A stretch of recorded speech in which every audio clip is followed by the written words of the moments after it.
has to wait. He's...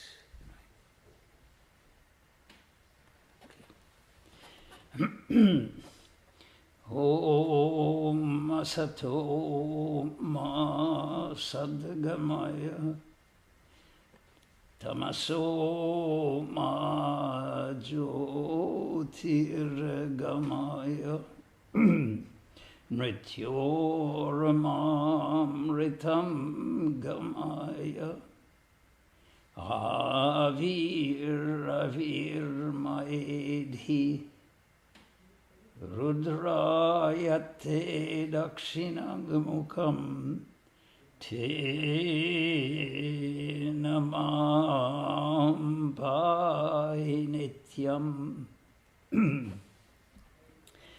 Om, lead us from the unreal to the real. Lead us from darkness unto light. Lead us from death to immortality. Reach us through and through ourself, and evermore protect us from ignorance by thy sweet, compassionate face.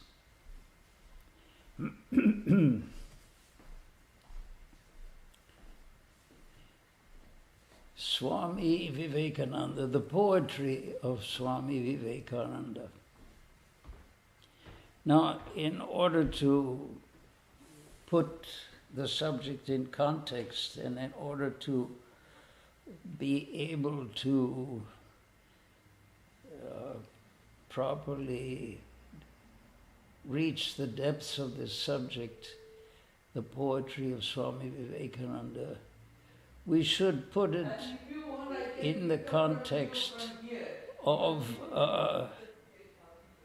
the history of what was occurring in those days.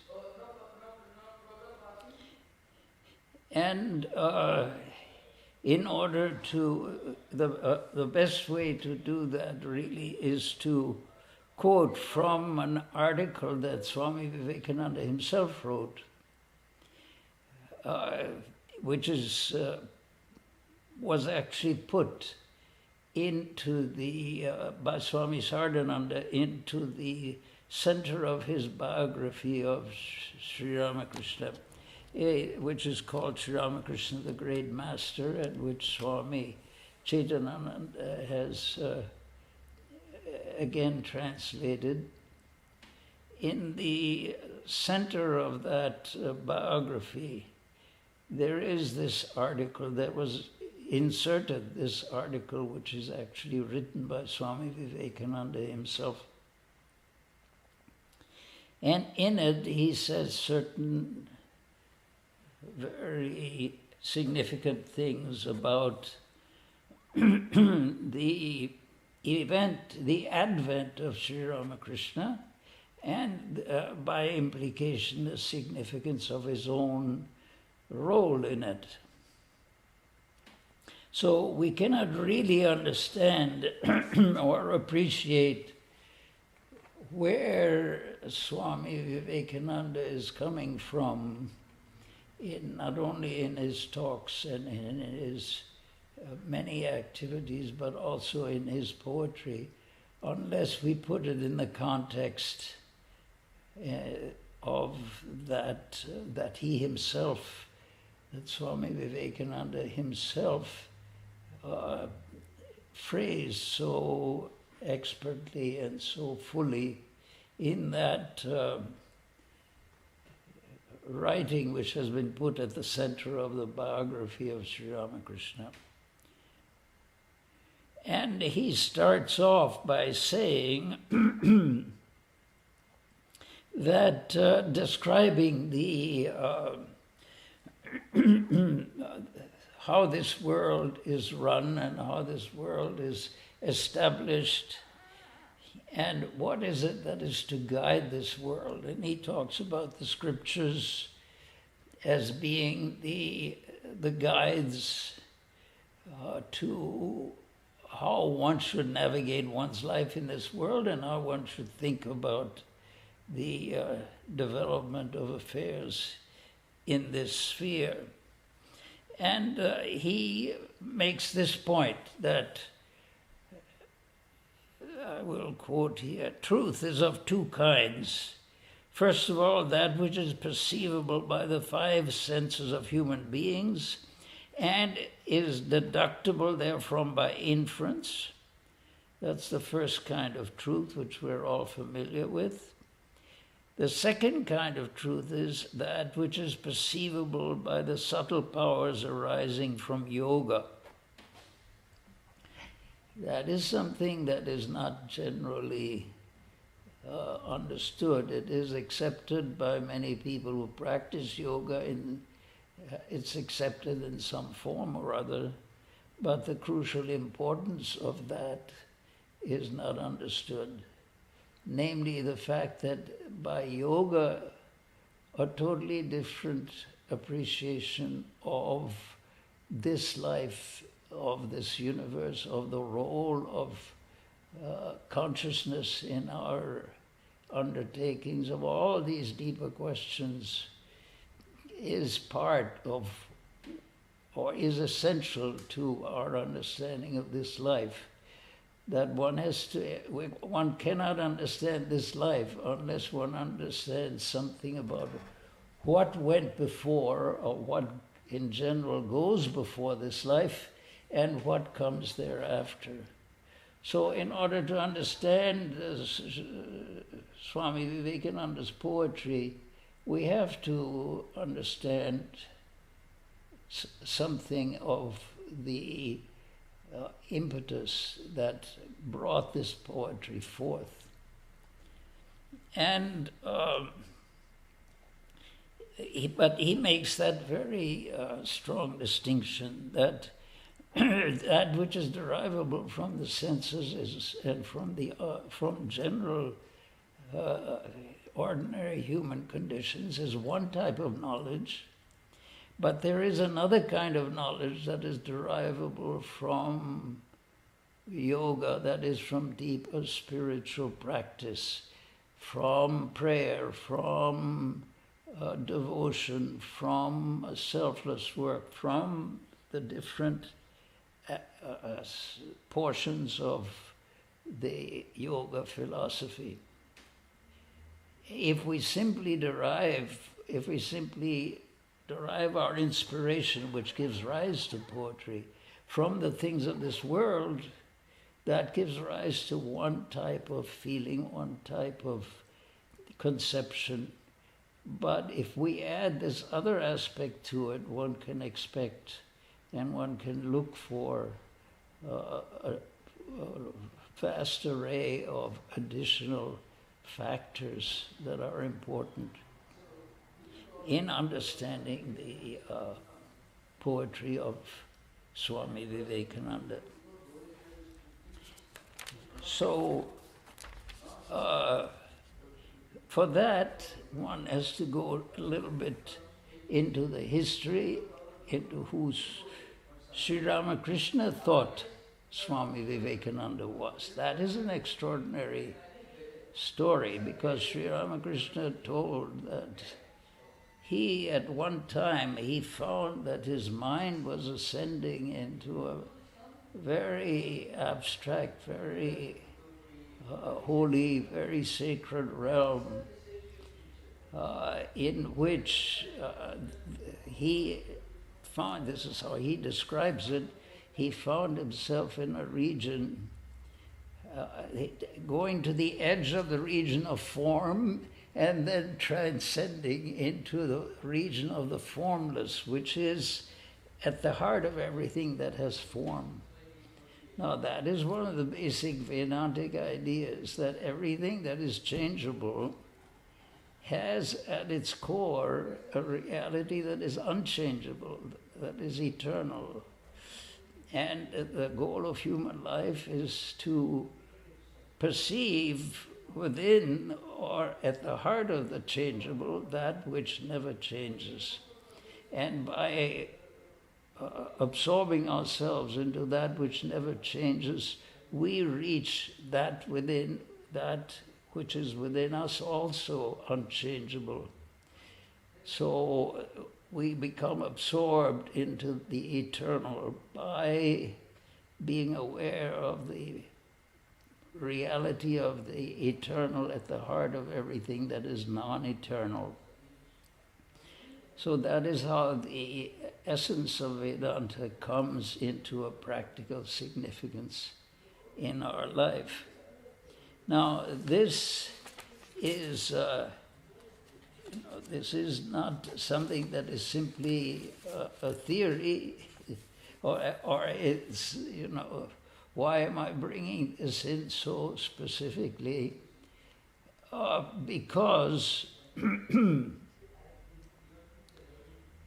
Swami Vivekananda, at the heart of Swami Vivekananda's being, at the heart of his mission, at the heart of everything that he produced, that is his speeches and his writings, is this basic Vedantic concept that at the heart of the everything that changes, there is a reality which never changes, and the goal of life is to become aware of that, the existence of that reality, to become aware of its tremendous attractiveness, its tremendous glory, and its tremendous effect on our character.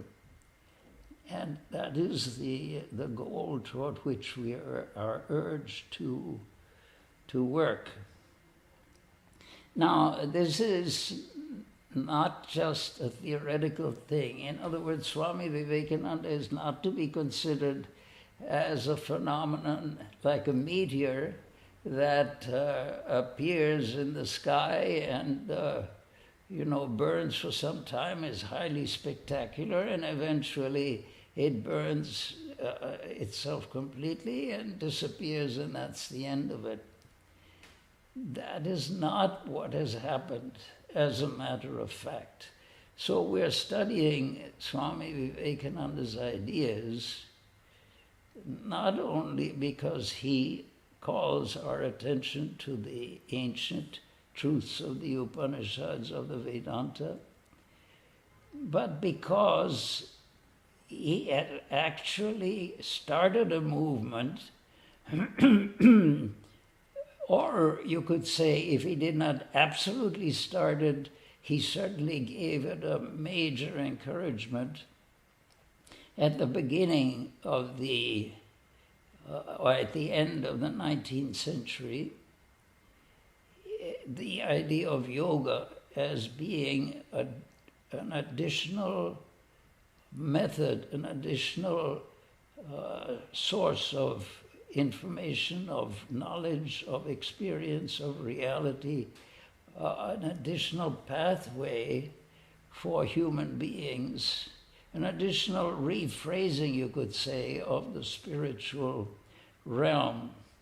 So this idea of yoga, which is ancient in the Indian subcontinent, was brought to the West through the Transcendentalists initially, but Swami Vivekananda gave it a tremendous boost, a tremendous support, a tremendous emphasis, and it has actually caught on to America in a very significant way. One evidence of that is an exhibition which traveled to several cities in the United States, which was conceived and set up by the Smithsonian Institution in Washington. And it was called Yoga in America. It came to San Francisco for some months at the museum downtown, Asian Art Museum, I think it was. And it traveled through several cities in the United States after being in Washington for some time.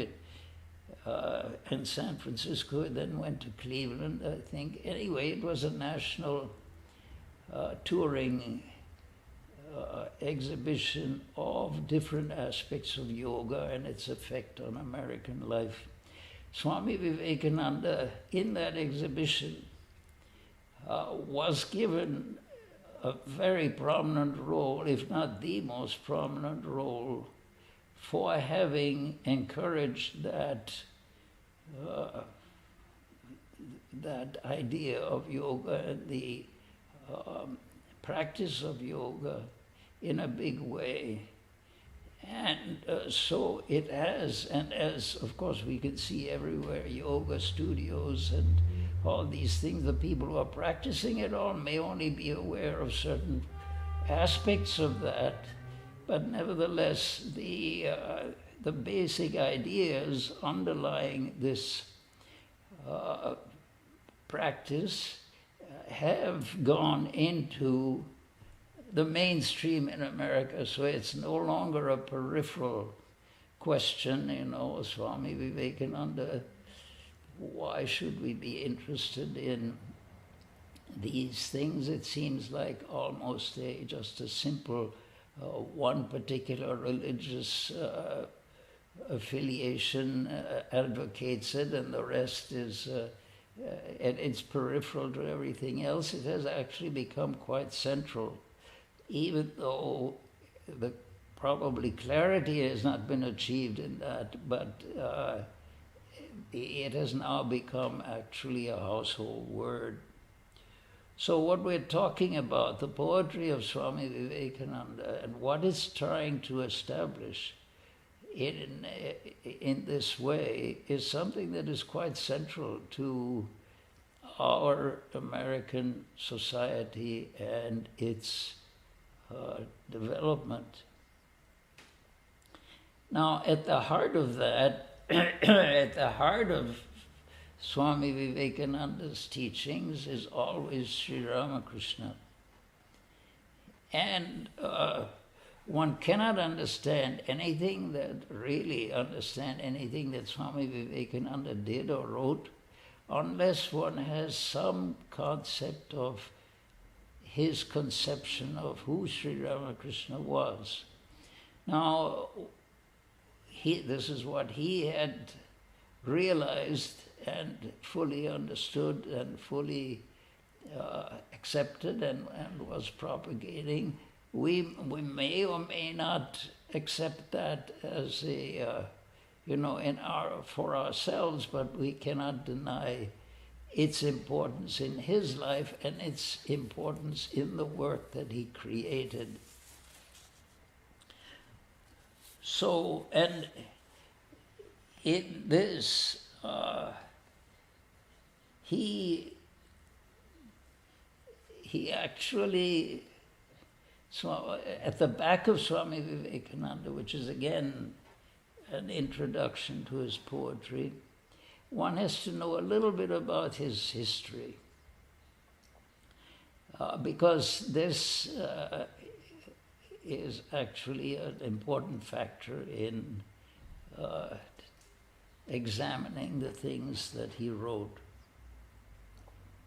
He had come to Sri Ramakrishna, and who was the great teacher in Bengal, in Calcutta at that time, and he had been thoroughly amazed and astounded by the greatness of Sri Ramakrishna's devotion to God, by the depth of his exposition of spiritual philosophy, by the great breadth of his vision that included all religions as being paths to that same divine reality, his great breadth of spirit, but he himself did not really accept the fundamental, the alternate aspect of religion. That is to say that religion is based upon spiritual truths which are beyond the realm of the ordinary experience, which have to be attained through the practice of yoga. all of those things he was not fully in agreement with or did not fully appreciate. But it is through his own life that he acquired that experience. It so happened that his father passed away when he had just started coming to Sri Ramakrishna. A few years after that, in 1884, I think it was, his father passed away. He came to Sri Ramakrishna in 1882. And so after his father passed away, it was found that there was no money left. There was no money to feed the family, that is to say his mother and siblings. And so he was put to a great trial in order to he was being felt responsible for the whole family. And he could not manage to he got temporary positions in various places, but he could not manage to support his family, so he became very distraught. And in that distress, it went through several stages, but finally he decided that it was just hopeless for him to achieve anything. He was just not able to make any progress in this respect. And so his grandfather had actually become a monk and later in his life, and he had that inspiration was in Swamiji's mind also. So at some point he decided, okay, nothing is worth anything. I shall simply leave this world and become a wandering monk. I'm not able to do anything else. Sri Ramakrishna understood that somehow. He felt that this was happening. So he told him, you have not prayed to God for the relief of your sufferings. You go to the temple of the Divine Mother and pray.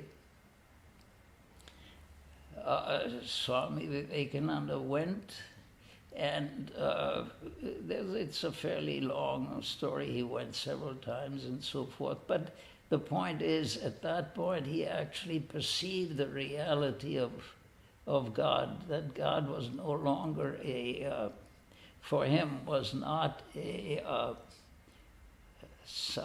idea that was mostly theoretical, mostly in the background, accepted but not realized.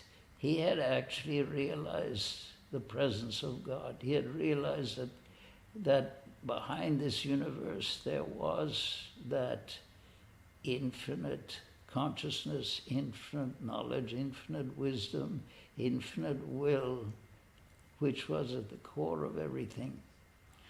So he himself, actually, that being, that reality, he used to say, took hold of him and made him its servant. So he became the servant of that divine principle, and he felt that the Divine Mother was always guiding him like a hand on his wrist, always pulling him, always guiding him in everything he did.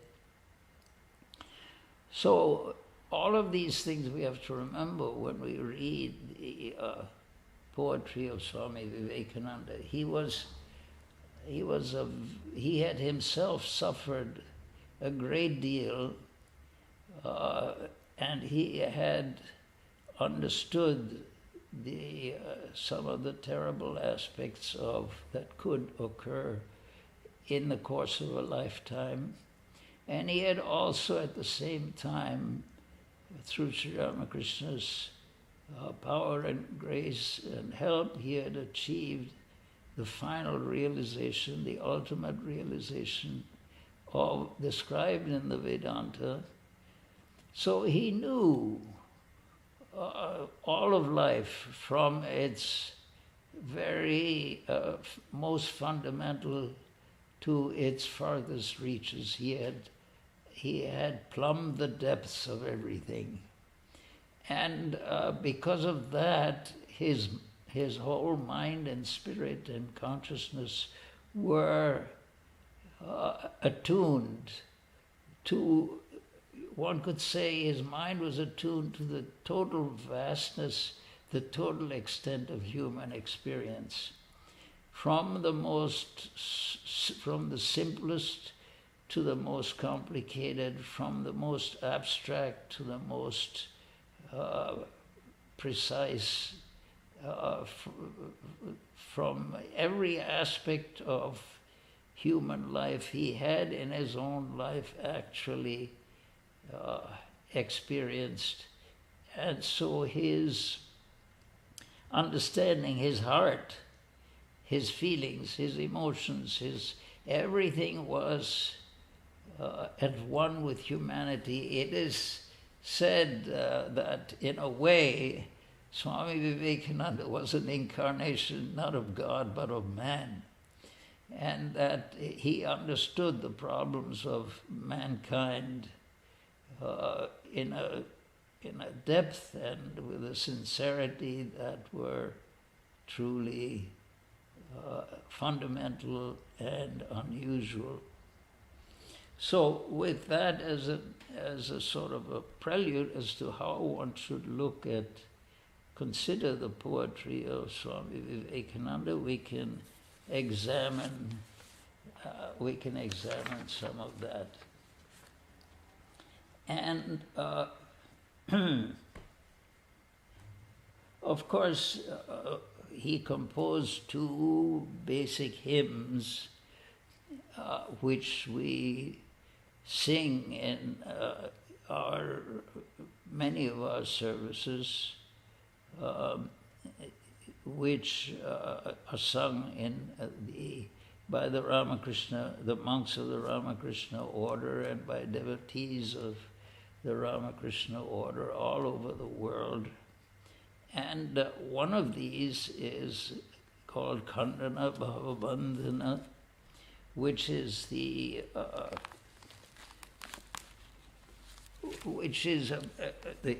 Bengali song, and the translation is the breaker of the world's bondages, and it's a song to Sri Ramakrishna,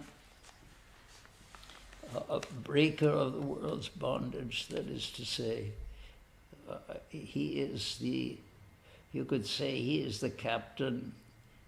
In a way, Sri Ramakrishna is being looked upon as the captain of the ship of the world, that knowing all the currents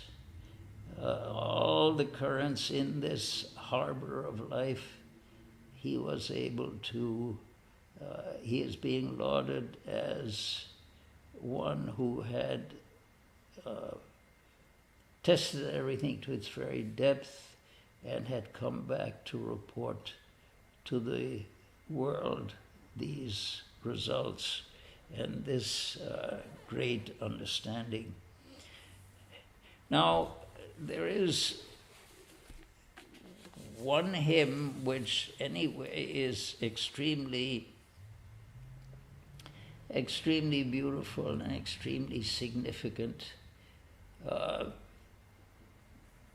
which a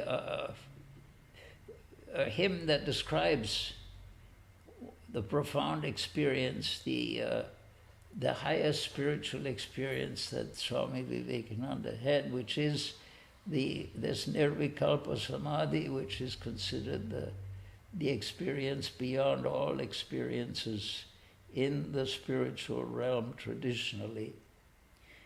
And it is in Bengali, and so we have to read the translation. But it describes that reality which is at the heart, the unchangeable that's at the heart of everything that changes.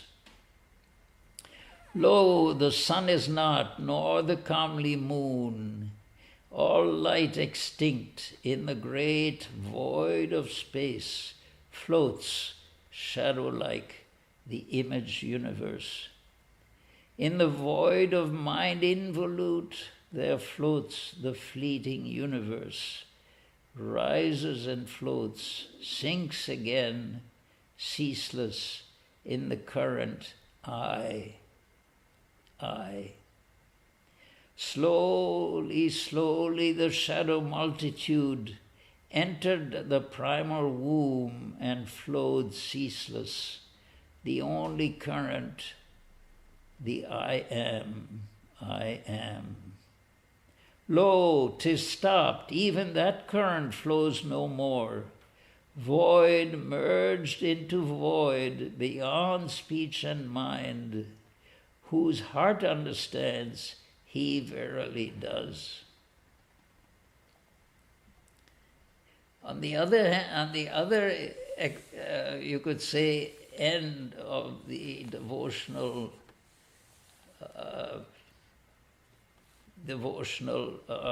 extent is this hymn to the Divine Mother, which was written in Sanskrit and which I will quote in Sanskrit and actually then give the translation of each verse. In Sanskrit it is very, very musical, and I hope you'll be able to appreciate some of the musicality of it. It's called Amba Stotram. Amba is mother. So this is the stotra, the poem on or for the Divine Mother. Ka tvam shubhe shivakare sukha dukkha haste aghurnitam bhavajalam prabalor mibhangahi shantim vidhatum ihakim bahudha vibhagnam matah prayatna paramasi sadaiva vishwe. O thou most beautiful, whose holy hands hold pleasure and hold pain, doer of good, who art thou? The water of existence by thee is whirled and tossed in mighty waves. Is it, O Mother, to restore again this universe's broken harmony that thou, without cessation, art at work? Sampadayantya viratam tvavirama vrittaha yavaistita kritapalam tvakritasya netri sa me bhavatvanudinam varada bhavani anamyaham dhruvamidam janamyaham dhruvamidam krita karma pasha.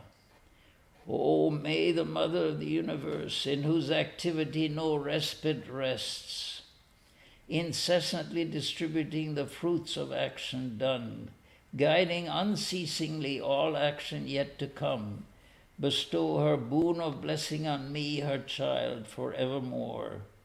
I realize, I know, that it is thou who holdest in thy hands dread karma's rope. Ko va dharma kim akritam kah kapala lekha kim va drishtam palamihasti hiyam vina bhoho ichapa shaira niyamita niyamach swatantrahi yasya netri bhavatu sa sharanam mamadya.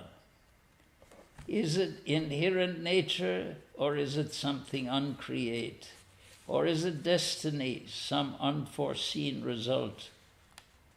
Who, lacking nothing, is accountable, whose chain of will untrammeled grasps the laws, may she, the primal guide, my shelter be. Then I shall read one of the later verses. Ya mama janma vinayat yati dukkha margaihi asam siddhe swakalitayra lalitayra vilasai ya me buddhim suvidadhe satatam dharanyam samba sarva mama gatihi sapale bhale va. She who since birth has ever led me on through paths of trouble to perfection's goal, mother-wise in her own sweet playful ways, she who has always through my life inspired my understanding, she my mother, she the all is my resort, whether my work o'erflow with full fruition or with none.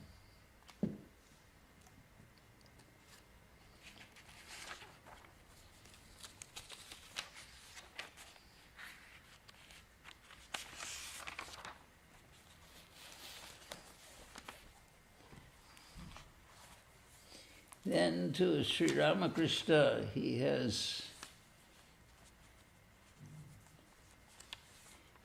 written this. It's called Sri Ramakrishna Stotram.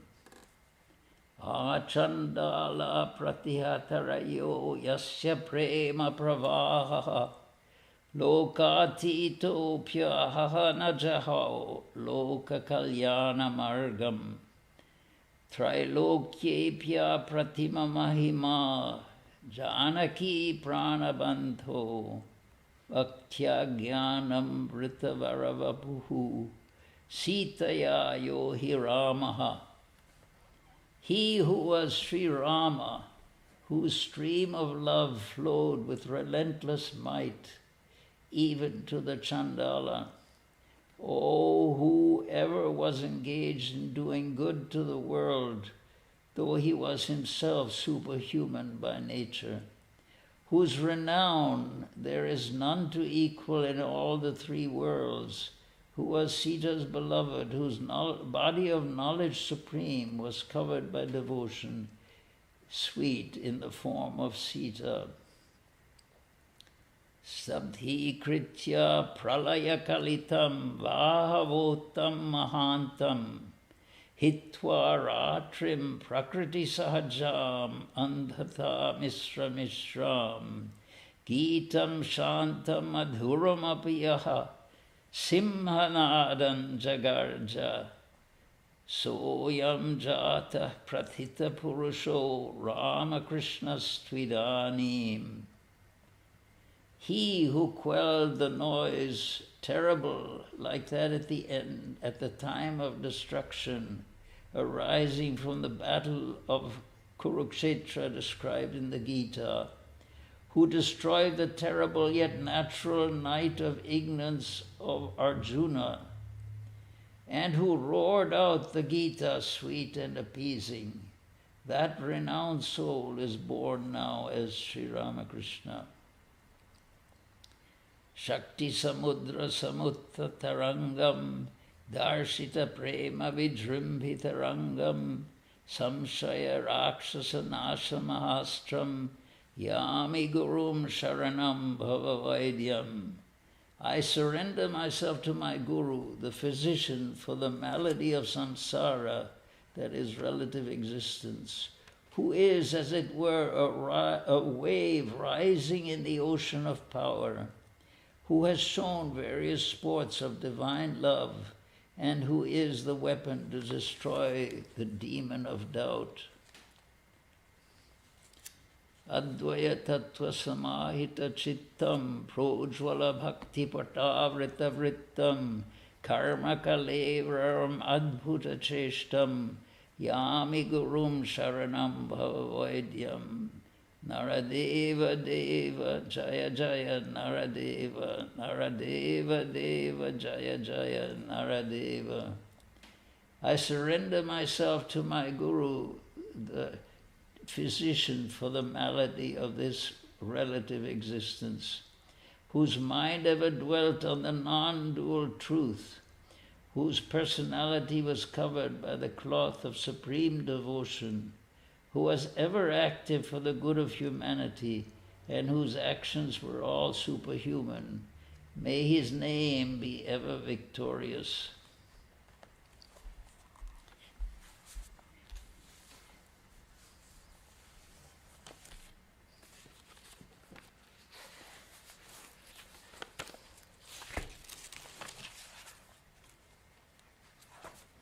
Now, there were many other poems which are of tremendous significance, because Swami Vivekananda emphasized or included philosophy as well as devotion, as well as beauty, as well as profundity. Everything was included, because that was the very soul from which he came, that was his very nature. One of his famous poems is this song of the Sannyasin, which epitomizes the life of the all-renouncing monk, which he himself was.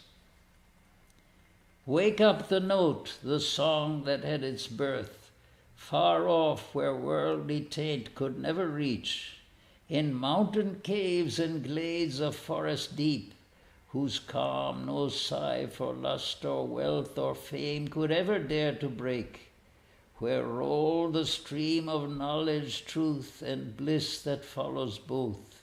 Sing high that note, Sannyasin bold, say Om Tat Sat Om.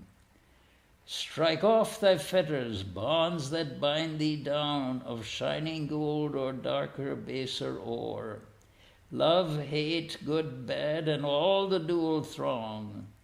No slave is slave caressed or whipped not free, for fetters though of gold are not less strong to bind.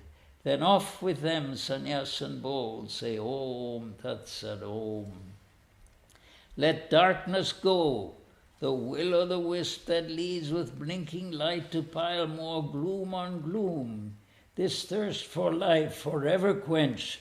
It drags from birth to death and death to birth the soul. He conquers all who conquers self.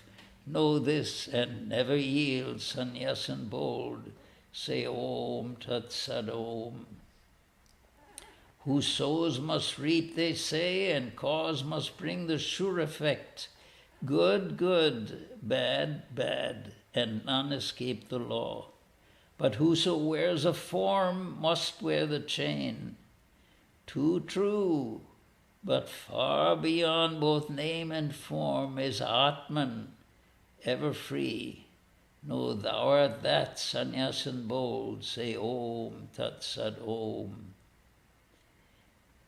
This is just a sample of this poem. Then there is the Song of the Free. The wounded snake its hood unfurls, the flame stirred up doth blaze. The desert air resounds the calls of heart-struck lions' rage. The cloud puts forth its deluge strength when lightning cleaves its breast. When soul is stirred to its inmost depth, great ones unfold their best. Let eyes grow dim and heart grow faint, and friendship fail and love betray. Let fate its 100 horrors send, and clotted darkness block the way. All nature wear one angry frown to crush you out. Still know, my soul, you are divine. March on and on, nor right nor left, but to the goal.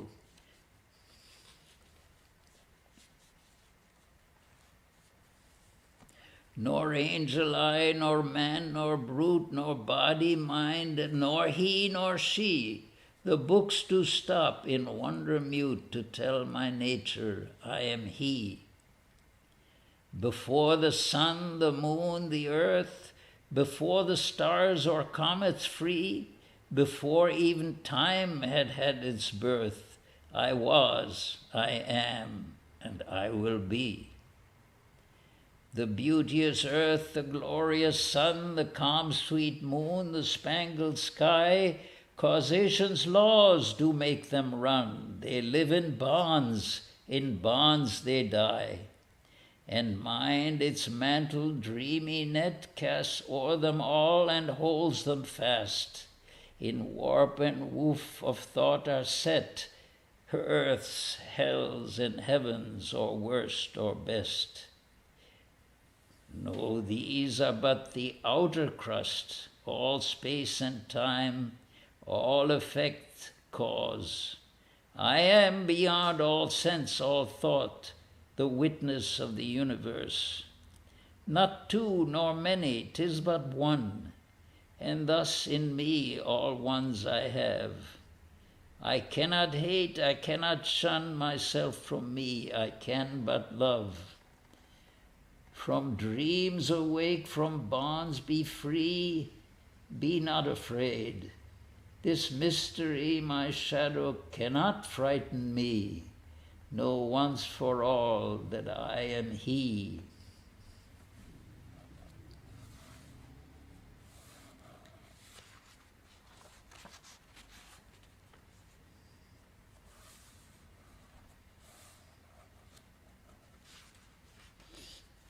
This poet is called Angels Unawares.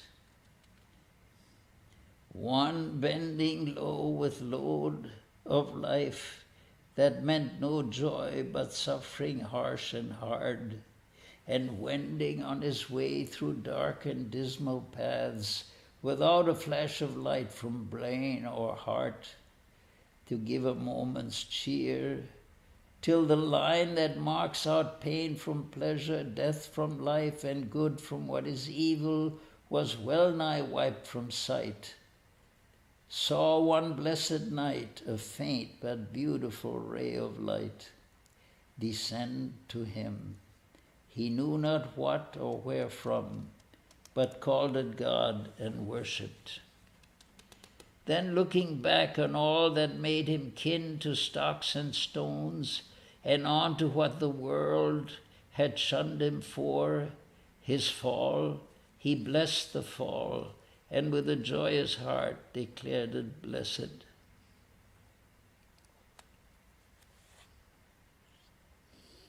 This is called Hold On Yet a While, Brave Heart. If the sun by the cloud is hidden a bit, if the welkin shows but gloom, still hold on yet a while, brave heart, the victory is sure to come. No winter was, but summer came behind. Each hollow crests the wave. They push each other in light and shade. Be steady then and brave. The duties of life are sore indeed, and its pleasures fleeting vain. The goal so shadowy seems and dim, yet plod on through the dark, brave heart, with all thy might and main. Not a work will be lost, no struggle vain, though hopes be blighted, powers gone. Of thy loins shall come the heirs of all, then hold on yet a while, brave soul, no good is e'er undone. Though the good and the wise in life are few, yet theirs are the reins to lead.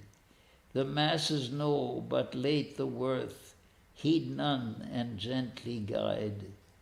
With thee are those who see afar, with thee is the Lord of might. All blessings pour on thee, great soul, to thee may all come right.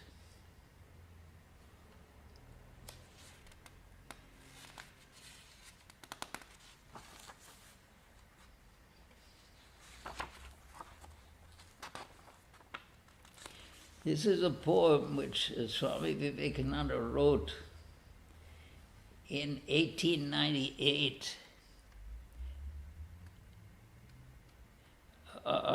He was traveling in Kashmir when he had gone back to India in at the end of 1896, 1897. he traveled after some time, he traveled in Kashmir with some disciples, and some of the disciples were Americans. And so it happened to be the 4th of July. So in honor of the Declaration of Independence, for the Americans that were with him, he arranged with the others who were not Americans to decorate the place where they were staying. And he especially wrote this poem called To the 4th of July. Behold, the dark clouds melt away that gathered thick at night and hung so like a gloomy pall above the earth. Before thy magic touch the world awakes. The birds in chorus sing, the flowers raise their star-like crowns, dew-set and wave thee welcome fair. The lakes are opening wide in love their 100,000 lotus eyes to welcome thee with all their depth. All hail to thee, thou Lord of light, a welcome new to thee today, O sun. Today thou sheddest liberty. Bethink thee how the world did wait and search for thee through time and clime. Some gave up home and love of friends and went in quest of thee self-banished. Through dreary oceans, through primeval forests, each step a struggle for their life or death. Then came the day when work bore fruit and worship, love and sacrifice, fulfilled, accepted and complete. Then thou, propitious, rose to shed the light of freedom on mankind. Move on, O Lord, in thy resistless path, till thy high noon o'erspreads the world, till every land reflects thy light, till men and women with uplifted head behold their shackles broken, and know in springing joy their life renewed.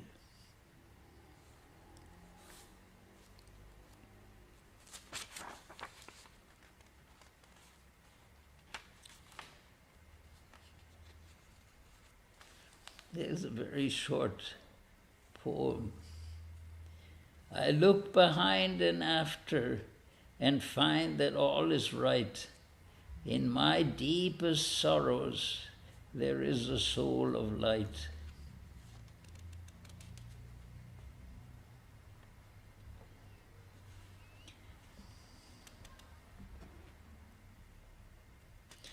Then this poem, The Living God, written to an American friend from Almora in India. It's called The Living God. He who is in you and outside you, who works through all hands, who walks on all feet, whose body are all ye, him worship and break all other idols. He who is at once the high and the low, the sinner and the saint, both God and worm, him worship, visible, knowable, real, omnipresent, break all other idols.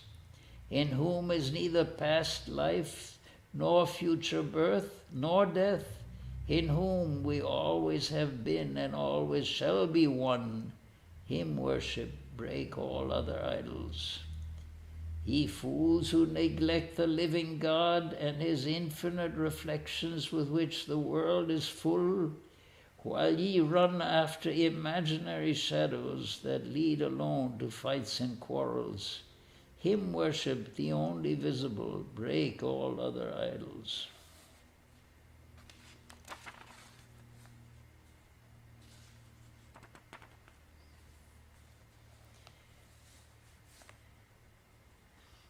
This is called To an Early Violet. It was written to a disciple from New York. It was written on January 6, 1896. It's called To an Early Violet. What though thy bed be frozen earth, thy cloak the chilling blast? What though no mate to cheer thy path, thy fragrance strewed in vain? What though, if love itself doth fail, thy fragrance strewed in vain? What though, if bad or good prevail, and vice or virtue reign? Change not thy nature, gentle bloom, thou violet sweet and pure, but ever pour thy sweet perfume, unasked, unstinted, sure.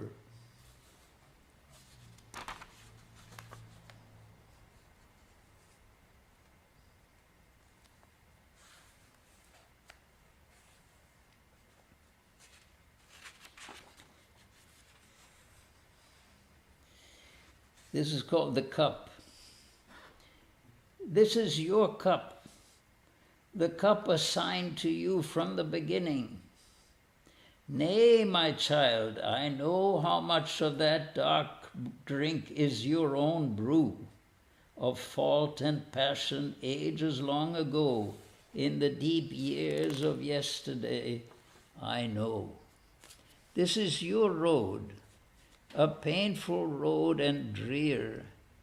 I made the stones that never give you rest. I set your friend in pleasant ways and clear, and he shall come like you unto my breast. But you, my child, must travel here. This is your task. It has no joy nor grace, but it is not meant for any other hand, and in my universe hath measured place. Take it. I do not bid you understand. I bid you close your eyes to see my face.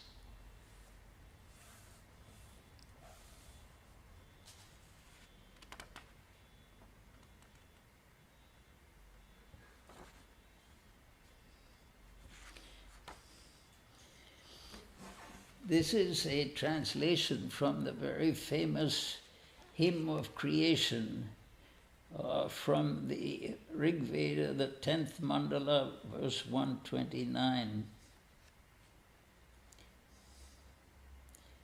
Existence was not then, nor non-existence. The world was not, the sky beyond was neither. What covered the mist? Of whom was that? What was in the depths of darkness thick? Death was not then, nor immortality. The night was neither separate from the day, but motionless did that vibrate. Alone, with its own glory one. Beyond that, nothing did exist. At first in darkness hidden darkness lay, undistinguished as one mass of water. Then that which lay in void thus covered, a glory put forth by tapas. First desire rose, the primal seed of mind. The sages have seen all this in their hearts, sifting existence from non-existence. Its rays above, below, and sideways spread. Creative then became the glory, with self-sustaining principle below and creative energy above. Who knew the way? Who then declared whence this arose? Projection whence? For after this projection came the gods. Who therefore knew indeed came out this whence?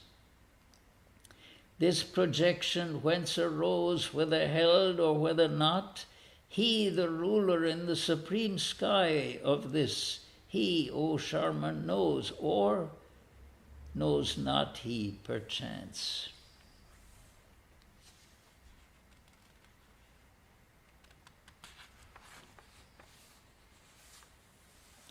This one is called My Play is Done. Ever rising, ever falling with the waves of time, still rolling on I go, from fleeting scene to scene ephemeral, with life's currents ebb and flow. Oh, I am sick of this unending force, which shows these shows they please no more. This ever running, never reaching, nor even a distant glimpse of shore. From life to life I'm waiting at the gates, alas, they open not. Dim are my eyes with vain attempt to catch one ray long sought. On little life's high narrow bridge I stand and see below the struggling, crying, laughing throng, for what none can know. In front of yon gates stand frowning dark and say, no farther way, this is the limit, tempt not fate, bear it as best you may. Go mix with them and drink this cup, and be as mad as they. Who dares to know but comes to grief? Stop then and with them stay. I go adrift and know not whither, save me from this fire. Rescue me, merciful Mother, from floating with desire. Turn not to me thy awful face, 'tis more than I can bear. Be merciful and kind to me, to chide my faults forbear. Take me, O Mother, to those shores where strifes forever cease, beyond all sorrows, beyond tears, beyond e'en earthly bliss, whose glory neither sun nor moon nor stars that twinkle bright, nor flash of lightning can express, they but reflect its light. Let nevermore delusive dreams veil off thy face from me. My play is done, O Mother, break my chains and make me free.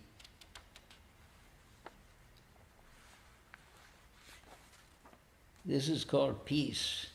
Behold, it comes in might, the power that is not power, the light that is in darkness, the shade in dazzling light. It is joy that never spoke, and grief unfelt profound, immortal life unlived, eternal death unmourned. It is not joy nor sorrow, but that which is between.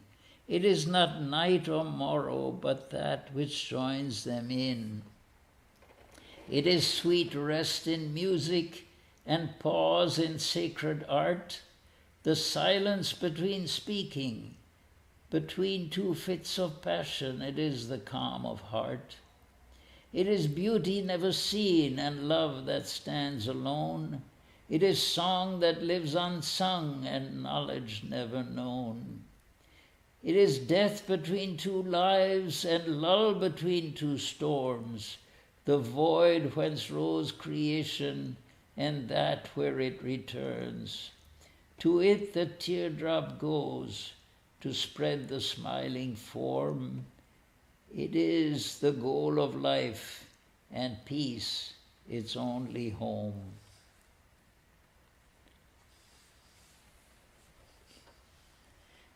All right.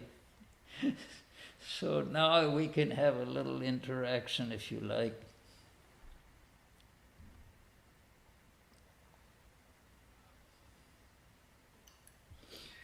Very beautiful, Swamiji. Thank you. No, Swamiji means Swami Vivekananda. Yes, indeed.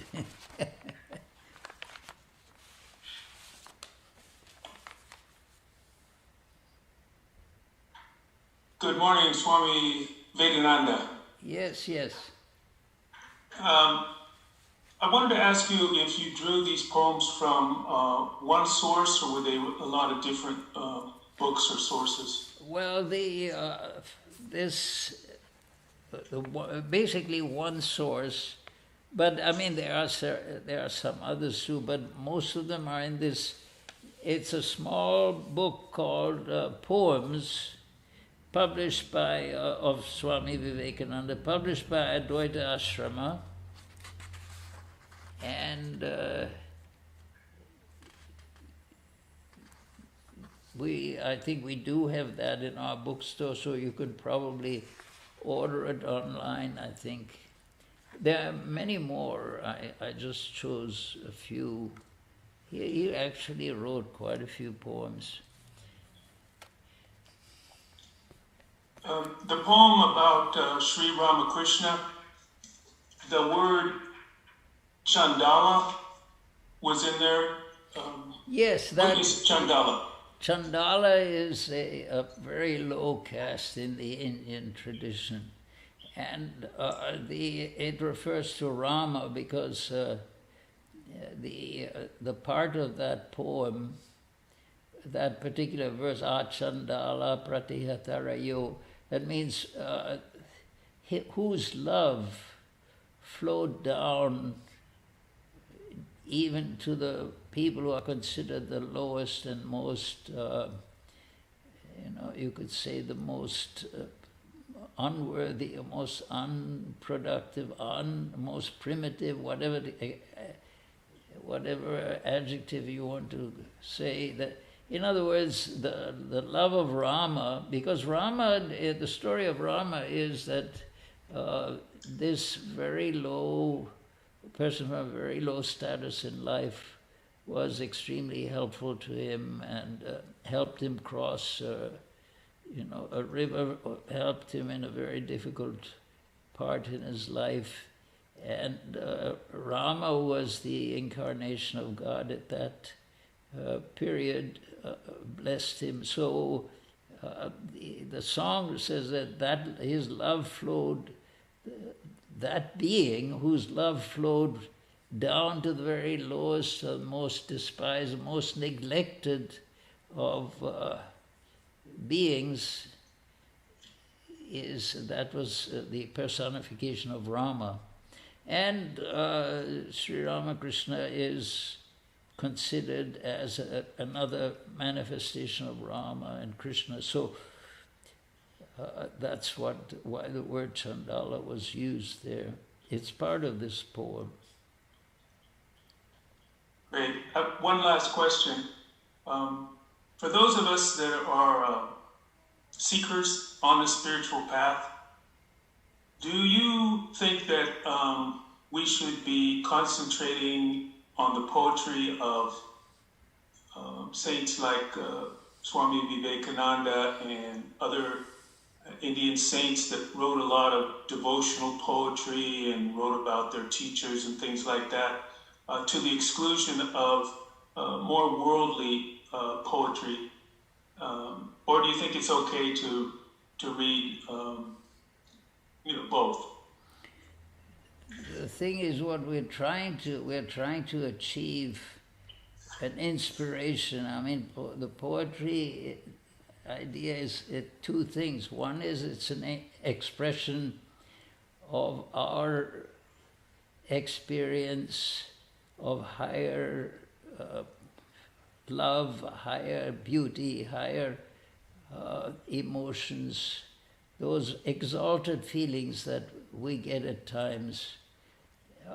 You cannot express them. You can write them down and say, I experienced this or that, but it doesn't give a proper dimension to that experience. So poetry is, what lifts the soul to the heights at which one is able to actually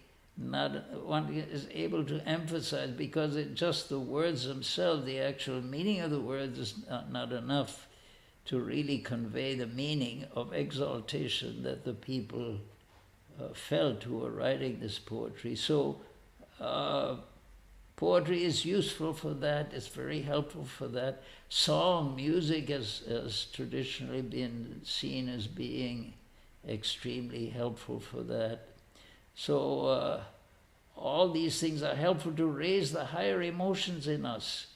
If you can stand on the top of a mountain and you've reached the top of the mountain and you stand there and you see the scene, you are not going to describe it, or it just doesn't occur to you to describe it in a very ordinary way, sort of scientific description, in which you talk about length and breadth and width and all. very specific things. There's an exaltation of spirit that comes to us when we're in such a glorious state, like the top of a mountain, or when we feel greatly inspired by something, we are moved by something that we have experienced. So the state of mind we reach, we don't feel like simply making it a simple declarative sentence, I found this, I experienced this, because that doesn't convey anything to anybody else, and it really doesn't convey what you're trying to say at all. So poetry and music, song, and silence, that impressive silence, these are all ways of describing this, or of expressing our feelings when some exalted concept, an exalted idea comes. I'm not sure that answered your question, Mark. What I was trying to get at is, even in our regular worldly life, like you said, we want to concentrate on an exalted ideal or an exalted emotion. So we don't really get immersed in lower emotions, or I hate to use the word worldly, but that's kind of what it is. It's kind of like two types. There would be like poetry which inspires the love of God or higher ideals, and then there would be other poetry which might have to do with passions and attachment, and that's really may not be that beneficial for a seeker. It may be all right for somebody that wants to read something beautiful or that sounds nice. I could be wrong, but I'm just thinking, people are putting a great emphasis on like all poetry. And for me, it's like I'd rather concentrate on reading the poetry of people like Kabir and Tukaram and these saints that express beautiful couplets or ideas about, their spiritual life and their struggles and their love of God. Yeah, that is excellent. That is excellent. That each person has to find that for himself or herself that is going to be inspiration, because what we're trying to reach is that which is beyond words and speech. And by very definition, this spiritual experience that we're yearning for cannot be adequately expressed in any way. It can only be felt. You can know it when you experience it. It is swasamvedya, it is known by oneself. And when you're expressing it, it doesn't, it's very difficult to express it in a way that doesn't, in a sense, take a little bit away from the experience. So frequently at the highest experiences, there's no word at all. It's beyond mind and speech, avang manasa gocharam. So in a sense, what is expressed is really at the second level, at the second tier, not at the highest level. At the highest level, it's beyond mind and speech, and the truth is, and there is nothing else but the truth. There's no second thing. This is how the experience of the highest spiritual experience is described by those who have had that experience, that it is, everything is, silence is its name. It cannot be described. So when you do want to describe it, it is the thing that's most appropriate is something that is not so much tied to the ordinary of this world. You want to express something which is beyond all of that. So how can you express it So this is the struggle of the poet, to express something which is really beyond words and speech. This is the universal struggle of all music, of all great art, to try to express using finite materials, finite paint and canvas, finite musical instruments, finite words and limited vocabulary, to express something which is beyond all limitation. So it is a question of somehow coming as close to that as possible, knowing that really the complete expression is cannot be actually expressed or communicated. It can only be experienced. But all these other things are ways of trying to do that, and to a certain extent they are successful, and some are therefore more advocated than others. But the whole point is to describe that inner experience of beauty, of grace, of divine inspiration, or of whatever high emotion you're trying to describe, somehow to describe it in words. You feel it's not going to be fully effective, but you do the best you can. That is the maximum of what we can do. Very good. Thank you. Very good. Thank you. Okay, that's very good. So I think that is, we'll go on from now. Here's the closing chant. Om Dyo Shanti Antariksham Shanti Prithivi Shanti Apo Shanti Roshadaya Shanti Vanaspataya Shanti Vishwe Deva Shanti Brahma Shanti Sarvam Shanti Shantireva Shanti Sama Shantiredhi Om Shanti Shanti Shanti. Om, peace is in heaven, peace is in the sky, on the earth and in the waters. The herbs, the plants and the trees are full of peace. The gods are peaceful. Everything in the universe is pervaded by peace. May that infinite universal peace enter our soul and being.